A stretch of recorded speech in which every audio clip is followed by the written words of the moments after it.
निहायत ही खूबसूरत कलर का दुपट्टा। कैमरा इसके कलर की खूबसूरती कैच करने से कासिर है।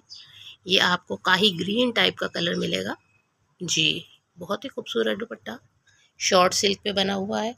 और इसकी माथा पट्टी देखिए किस कदर हसीन माथा पट्टी बनी हुई। ये देखिए सितारों और नगों के काम के साथ बहुत ही खूबसूरत माथा पट्टी आपको बी फ्रेश के रेट में, बल्कि बी फ्रेश के रेट से भी नीचे आपको ये मिल रहा है। बहुत ही खूबसूरत दुपट्टा है। साइड पे देखें गोल्डन कलर की total ready to wear dupatta, बीच में आपको ये छट्टा डाला नज़र आएगा जी। बहुत खूबसूरत शॉर्ट सिल्क का दुपट्टा बी फ्रेश में है, लेकिन अल्हम्दुलिल्लाह इसमें कोई ऐसा बड़ा इशू नहीं है, तभी निहायत रीज़नेबल प्राइस में आपको मिल रहा है। कहीं कहीं ये वाला इशू आपको मिल सकता है, अदरवाइज़ इसमें कोई बड़ा इशू नहीं है। इतने पैसों में तो ये निहायत कमाल की चीज़ है।